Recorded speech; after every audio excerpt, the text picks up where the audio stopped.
Median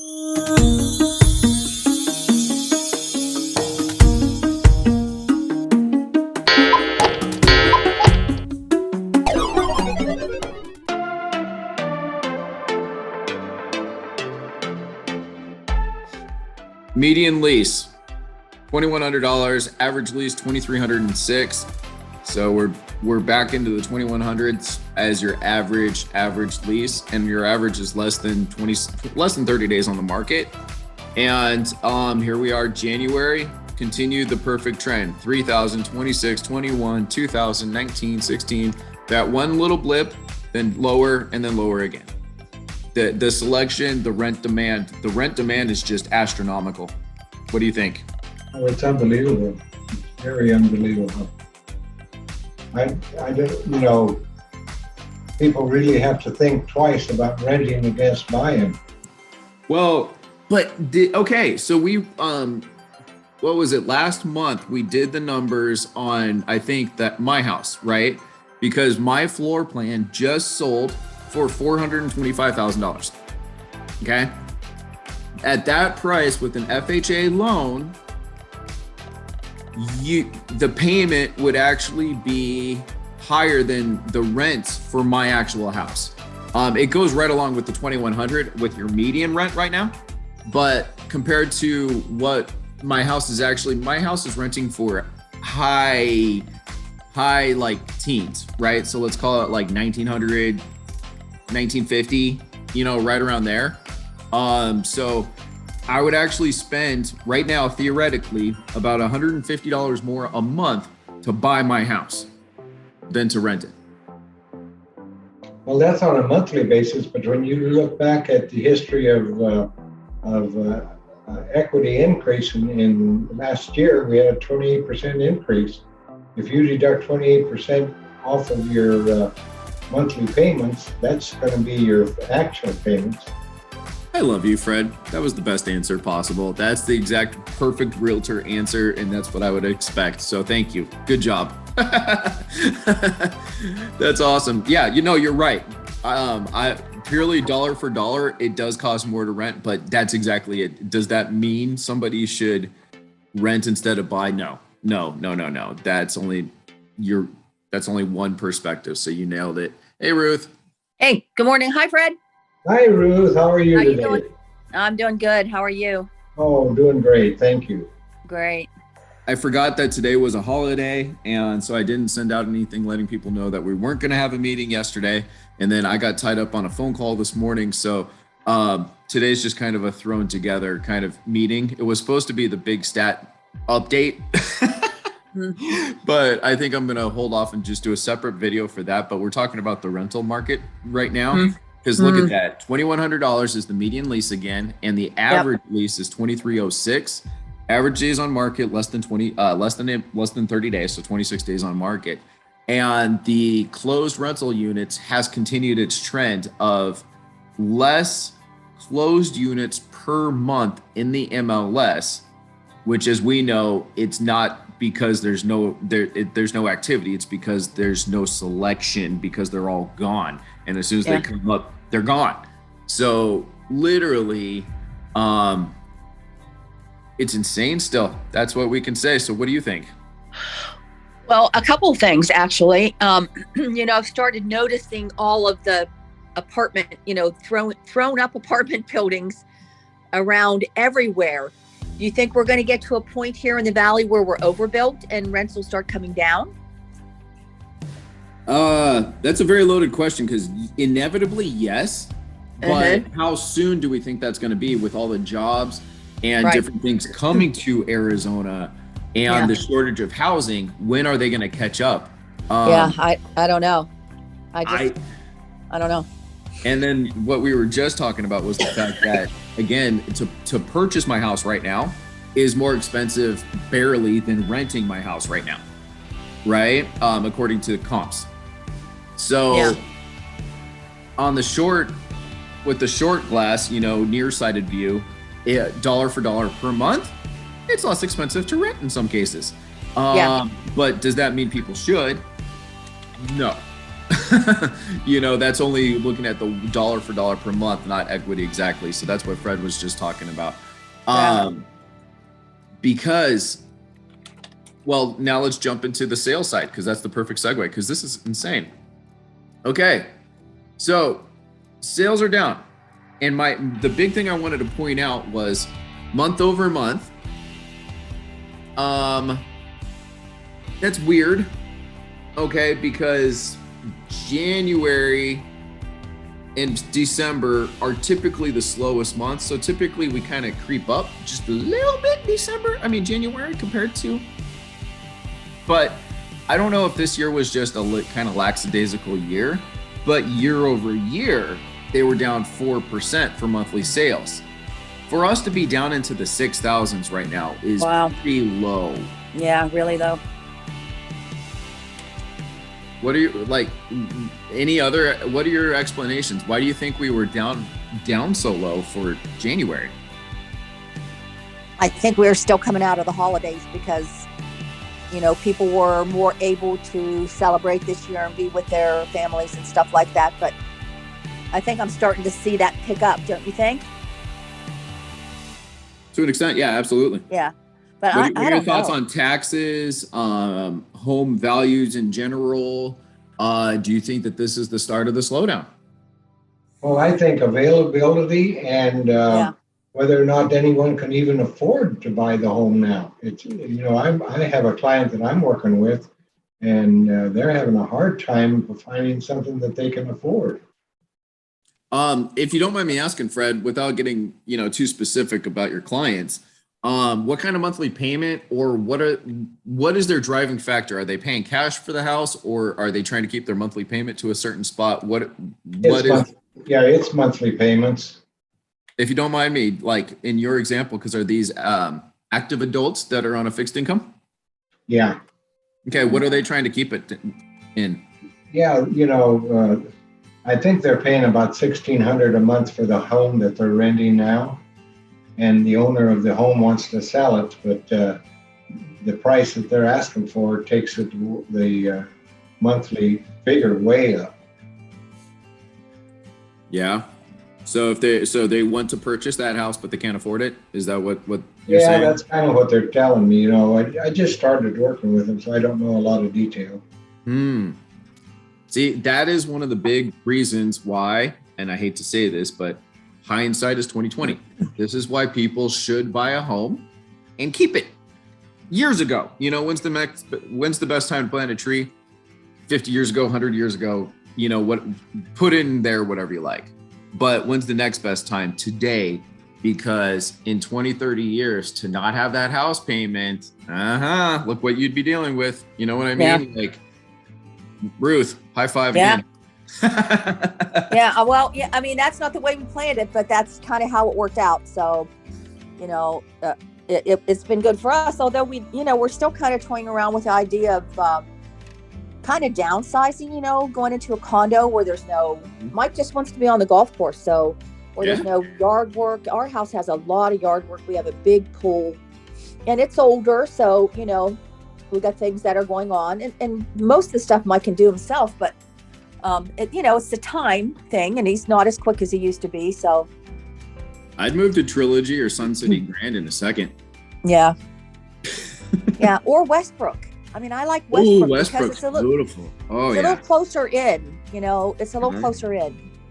Yeah. So I don't know. They're a patch of grass, and they're I mean, when you drive by that, it's just pristine. I love that. Really I would eat off that. I forget which hole that is that you see from the road, but I'd eat off of that green, man. It is beautiful. Oh yeah. Now, hey Fred, let me ask you something, because you know, I was just thinking about Kathleen Edger, Josh, and the reverse mortgages that she offers.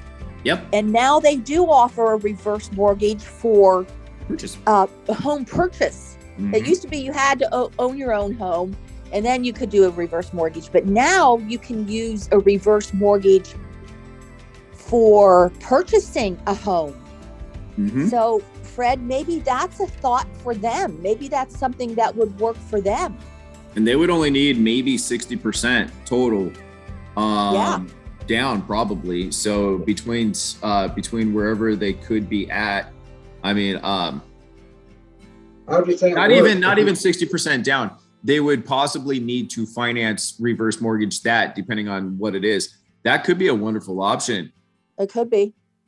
Because you can basically purchase a home with no money down, depending on the value of the home and so many things behind it. I wonder what they would be able to do. Definitely, I would recommend calling Kathleen. Absolutely. Yeah. That's a good call, she's really. she's so good at those, and she's so nice to work with. And she would be just, she's just very, her name is Kathleen Edger. I can probably find her phone number and get it to you. Could you text it to me? Yeah, Yeah, I sure can. and the business name too. Okay. Yeah, I'd like to learn a little more about that, because the thing about it is usually someone that's going with a reverse mortgage already has equity in the home. And if they're buying a home and they don't have a lot of cash down, I don't know how that's going to work. Because I think reverse mortgages will only lend about 60% of value. Well, theoretically, yes, but there's ways that they get to that value. In general, it's worth calling her. Okay, it really is. Yeah, I'll do that. Yeah. She's very kind, soft-spoken, Fred. She's the kind of person that you want dealing with your elderly, more elderly clients. I think somebody like that. She's great. I like her a lot. I've known her a lot of years, but I knew her when she was in real estate. Now she's doing mortgages, and specifically she's doing reverse mortgages. Well, I'd love to talk to her. All right, I'll text you her phone number. Their office is like 4 miles from your house, Fred. So yeah. No kidding. All right. Yeah. Okay, so new inventory. Boom. Monthly increase, month over month, which always happens. December, nobody lists their home. January, people come back to the market. All the reason why were there so few sales? Yeah. Oh yeah. All right. I mean, year over year, it's only down 0.5%. So the people came back to the market. So the good news is selection went up a bit. That's good news. So total inventory went up a bit. Yeah. 0.6% it went up month over month. And year over year, we're still down 8%. So it's still historic, right? Considering total inventory is still down 8% year over year, we are still in this trend of supply, right? And as long as the trend is this in supply, that means that prices and demand are still going to be going this way, So it's insane. So thoughts on that, because 27% increase, which is wonderful, but still down 0.5% over year. So what are your thoughts, guys? Because before we get into the truly actives, what are your thoughts? So are you looking at rentals there, or those are? No, this is the MLS. These are actual sales. So new inventory, 7908 up. Okay, got it. I see it now. 27%, yeah. And then now total inventory, it went up 0.6%, but we're still down 8%. Last year at this time we had 9,400, active loosely, because that includes all the stuff they shouldn't include. So, but it's down. So, well, here, I'll go ahead and give away the next part. Look at this. Okay. So 5111 is what they're showing. If we pull open the MLS, I'm on rentals. 5585 is what we're actually showing right now. That's just actives, right? Just active and active. coming soon. If we take away the coming soon, it should be right at 5,000.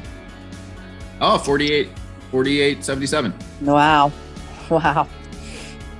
That's so low. Yeah. So we're below 5,000 again, reasonably. And so, it's even below what this shows. So, yeah. And this is us entering our busy season. Starting to. Yeah, we're starting to get there. I've got a little gal that called me over the weekend that wants to sell, she's referred to me, wants to sell a home in Anthem and buy something down here, probably smaller because her husband passed away. Yeah. Okay. But- So months inventory. This is what's so funny. Okay. Let's see. 1.28 month supply was what they say, but we had 6,800 sales last month. And our total actual inventory is, what did we say? 4,800 homes, truly? Yeah, about 4,877. Yeah. So no matter which way you cut it, that's not a month supply. That's not. And it's more like 2/3 almost. So that's the reality. I mean, we're still at well under a month supply of homes. Look at how low that is on the line too. It's like, yeah, they go up to 12-month supply and we're hovering. So here we go. Now we're getting to the fun stuff. Inevitably, if you have less than a month supply and thousands and thousands of people moving to the valley and we have a housing shortage, this is what happens to prices.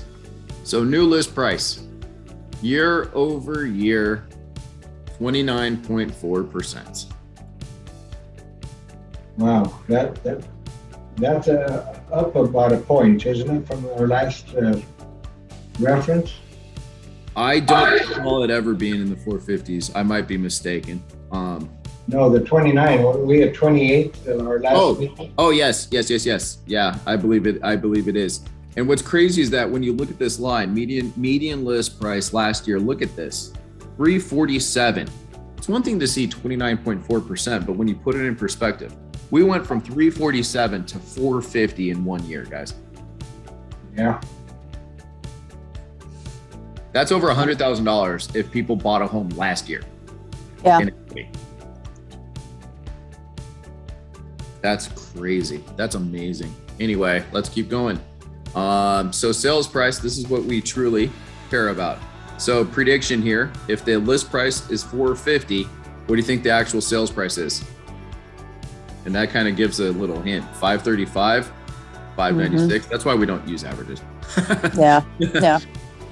If that's the case, people walk in, I'm going to undercut by 60 grand. No, sir. Sorry. What do you think? Oh, yeah. I'm going to undercut by 60 grand. That's funny. Jeez. So what do we think? 450 prediction. Oh, I already gave it away. There you go. 435 actual sales price. It's under the 450 is average. Huh? Yep, median. 450 is median. Sorry. 596.1 is the average. 450 is the median. We care about the median because that's where the real numbers happen. The 596s include all your $2 million homes, $10 million homes, $12 million homes. That's not really indicative of the market at all. And those kind of sit differently. It's a completely separate ballgame, as you know. So the median is the true where things are truly taking place. So 450 and 435. Okay. Yeah.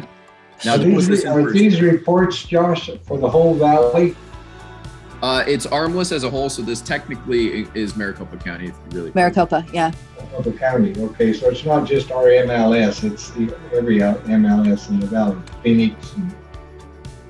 Yeah, this is Arizona Regional MLS. So it's Arizona Regional. Okay. Yeah, so this is Maricopa County if you really want to break it down, but it includes, as you know, there's a lot of agents that put some stuff from outside the valley in here, but it's a small percentage. But no, it doesn't include Tucson or Prescott or anything like that. So 450, 435. Now, here's what I really want to show is when you look at last year to date, 347, 340. Okay. So that's within call it $7,700 of each other. Here we are a year later, we've gone up almost 100 grand, and look at now it's $15,000 difference between the two. So median listed, median sold. Any thoughts on that? By yesterday. Yeah. Well, one of the things too is that so what you have thrown in there are people can't afford a $450,000 home, but they might be able to afford a $289,000 condo. So does that play with the price a little bit, do you think? Well, that drives the average sold down a little bit. Mm-hmm. But the fact that now it's a $15,000 difference between list price and sales price as a whole means that even though prices are going up still, I think sellers are getting a little greedy, listing them a little too high. Maybe so, yeah. Now buyers are having to bring it back down to where they really can afford. And keep in mind, this is the average sales price. So this is what people are paying in the Valley. This isn't like, oh my gosh, there are equal number below this number as there are above that number. Make sense? So Yeah. This is what people are spending, and there were 7,000 of them last month. So they bought under asking price. So I find it interesting that yes, prices are going up, but they're not selling for at asking price anymore. There's a little discrepancy going, and the higher the sales price, the bigger that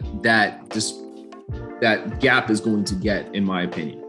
If you have a $550,000 home, if there's a $15,000 difference between here, what do you think? A $550,000 home is probably going to sell for what? 520, 525? Yeah. Is this the first month that we've seen this? By this? By this, what do you mean? Sorry. Well, by the asking price. For instance, the listing price for $450, but you're seeing it sell for $435. Is this the first month we're seeing this, or has that been going on for a couple of months?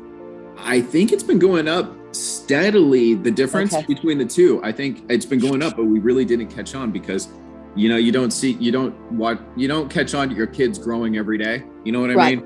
It's like 3 months later, you're like, what just happened? I think that's it. Exactly. Yeah. Because what kind of comps are people using in order to establish an asking price? Because that's pretty big discrepancy there. Exactly. That is it. Are they being held back by appraisals? I think they're just hoping that the asking price is, I hope I get it, but if I don't, I'll settle for what's real. That same friend in Tucson had an appraisal on it was less than $400,000 home, miss by 50 grand. Okay. Now the appraisal? Yep. Uh-huh. Okay. Now, when and keep in mind, I'm not her broker, but it's kind of funny because she still calls me all the time. So I was like, well, what did you do for your comps? And she didn't know the average price per square foot for that neighborhood. And you could see more as prices get higher and higher and higher, why a price per square foot is a much better way to standardize any neighborhood. Whether it's a 1,500 square foot home, 2,000 square foot home, 3,000 square foot home in the same neighborhood, it makes it easier to compare apple to apple. Make sense? Yeah. So she threw out a price, and I'm like, well, that's a price, but what does that mean according to everybody else, in that neighborhood? And what she actually found was that her clients were paying, get this, $15 more per square foot than anybody else in the neighborhood.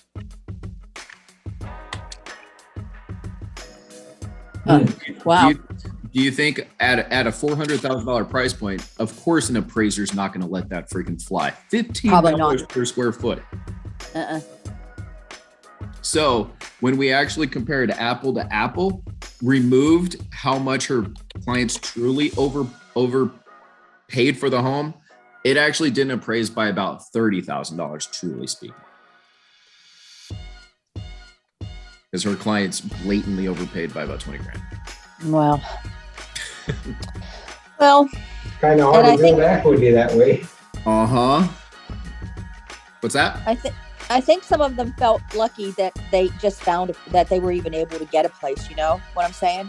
Yeah. Because I had those clients that I was working with, and I never could find them a place that needed a mother-in-law suite or, a place downstairs, and she just ended up going into assisted living.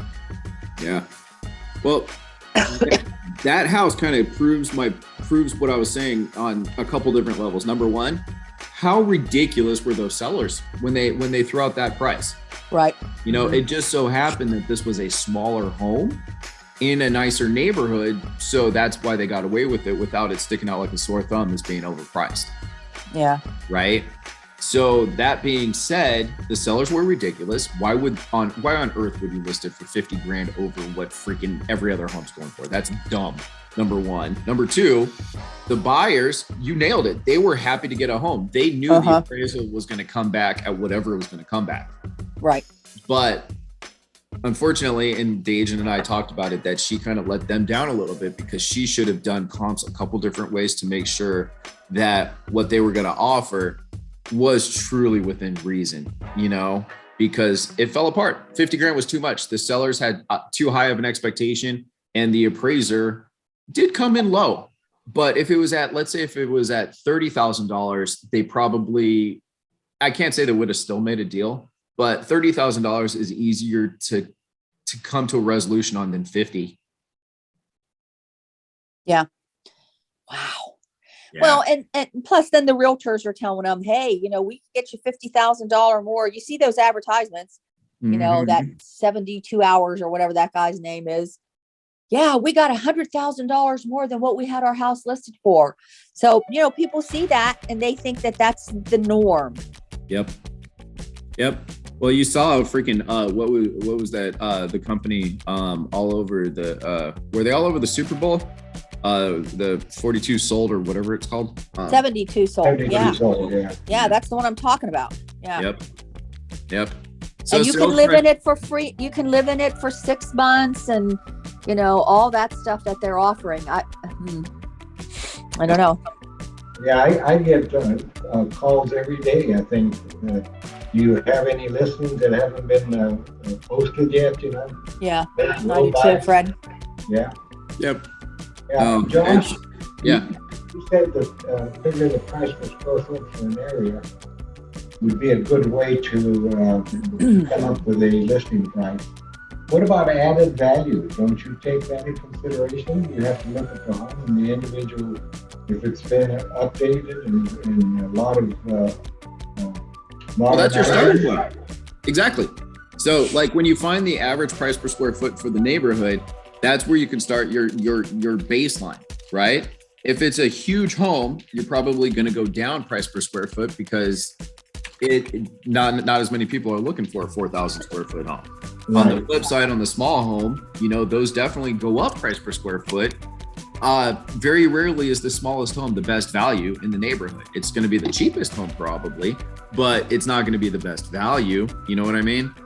But right. Then everywhere in that ballpark, you have condition. If it's a fixer upper, low price per square foot. If it's the most pristine, upgraded, highest price per square foot in the neighborhood. You know what I mean? And that's your gap where you can just find it. You know what I mean? It's rather than just throwing out 350. Well, where'd you get that? What does that mean? You know? So, yeah. But can you believe we're talking, you know, into the 200s and potentially $300 and $400 per square foot. I remember surprised being, I think the best deal I ever got for a client was in the $30 per square foot bracket. I mean, you can't build for that even remotely, you know, even at that time. Scottsdale back in the day was going for $125 per square foot, and I couldn't believe my clients were going to spend over $100 per square foot for a home. Yeah. So there you go. They got it coming up about $5,000. So over the course of a 2,000 square foot home, you figure it's going to come up about $2.50.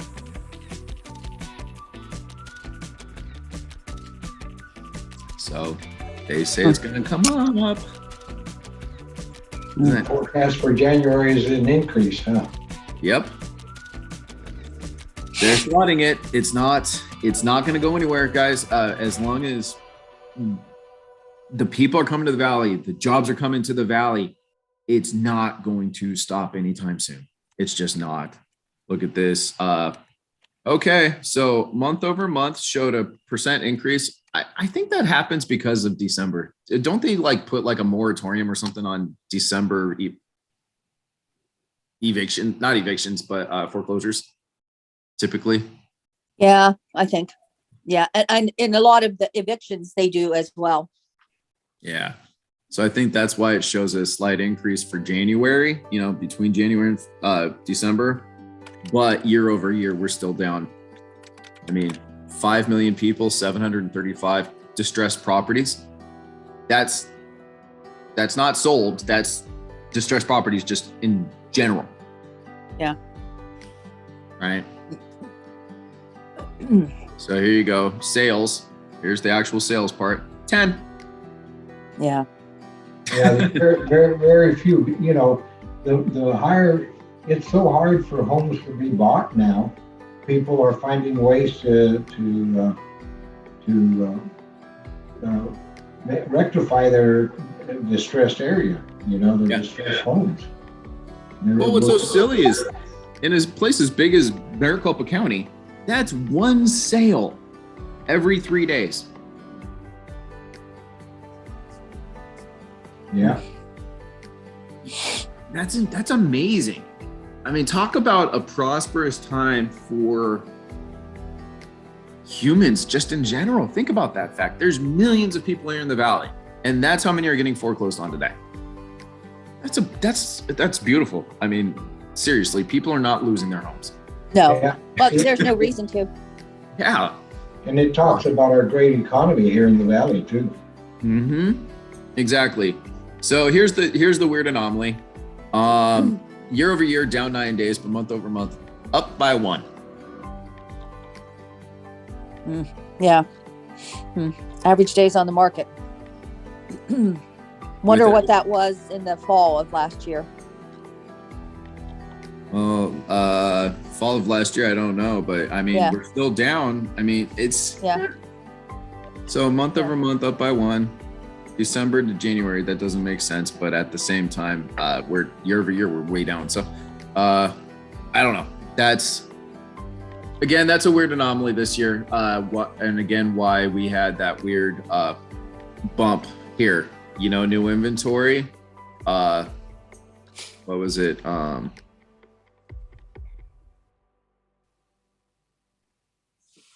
There you go. Yeah, month over month, total inventory only went up by 0.6. Normally between December and January, we would have had a bigger bump than that. And so that's kind of, I don't know. I don't know if those two are correlated or not, but yeah. So anyway, everything's looking good as a whole. So that was that one part really fast. And then the only other thing I was going to bring up here was this. Okay. Again, I love Arizona Commerce Authority. Hey, Marilyn. Sorry, I just noticed you popped on there. 5 things be on your radar, like every Friday. If you guys don't get this email, please sign up for it. It is one of the most valuable emails, and you could use it to talk to everyone about Arizona, the economy, the housing market. It ties into everything. Okay. So you got Doug Ducey announced a $68.1 million investment to expand broadband connectivity along Interstate 40 west of Flagstaff to the California state line. That's going to help, obviously, up north. It's going to tie in a lot of access, houses, quality of living. But obviously, how many jobs is that going to provide? Do you have a URL or a link that you could send us, Josh? Just Google Arizona Commerce Authority. They make it very easy to sign up for their stuff. Yeah. And I'll forward this to you too as well. So Kohler, everybody knows Kohler, right? Wisconsin / the big, just a small fixture company. Yeah. 1 million square foot manufacturing facility in where?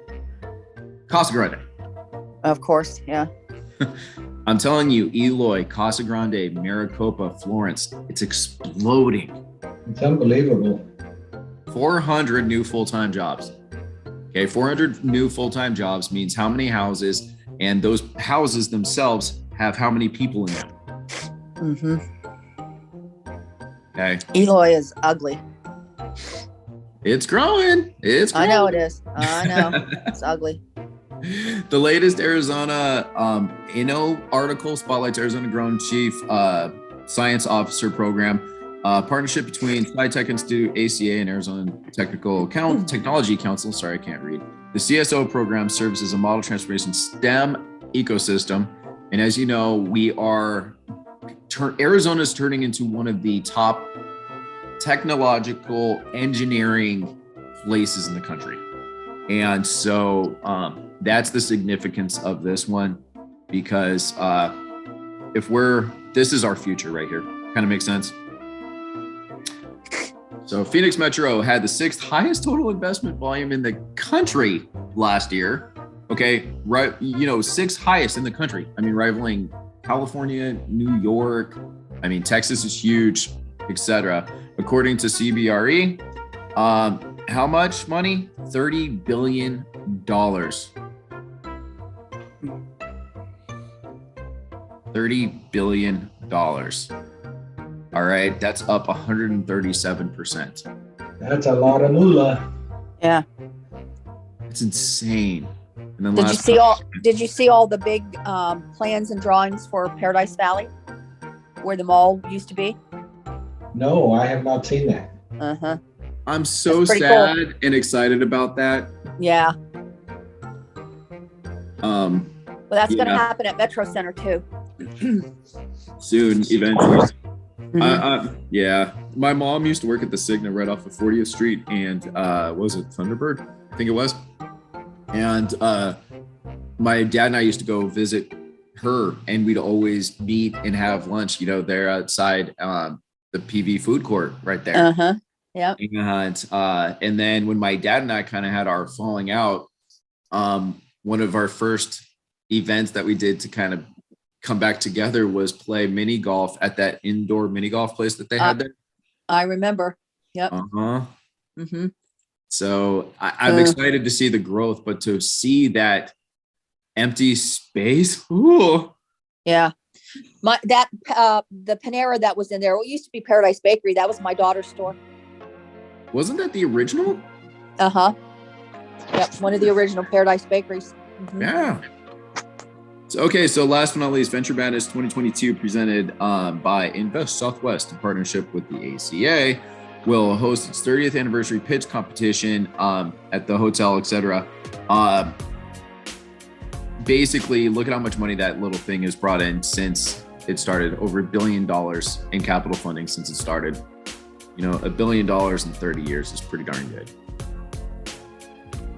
So we're just growing. It's an amazing time in Arizona, Phoenix in particular. But as you can see, it's Tucson, Phoenix. I mean, it's Flagstaff.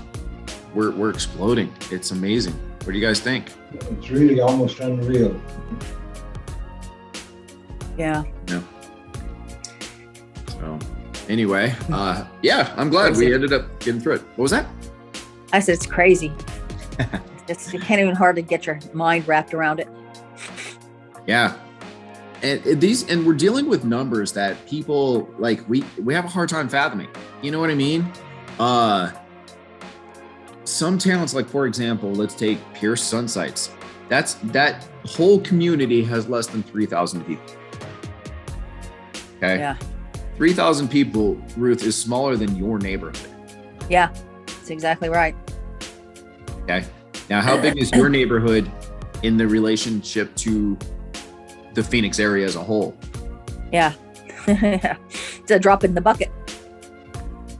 It's amazing. And that's why people worry about so many things. But the beautiful thing about Phoenix, a place of this size, it doesn't matter who you are, what your passions are, what your, dynamics are. There's going to be a spot in Phoenix or an area in Phoenix that you're going to love that will appeal to you. That's going to be your space, and that's the beautiful thing about such a big area is we get to help people. And if you get a listing, you'll sell it. You know what I mean? If you're going to help buyers, you'll find them the home, giving you work together. Arizona is such a beautiful place, and that's what I love. You know what I mean? You can sell historic homes, you can sell towers, you can do normal subdivisions, you can do golf course communities, you can do active adult communities. I want to specialize in Central Phoenix, I want to specialize in Maricopa. You know, I want to only do horse properties. I want to specialize in land. I want to only do rental properties.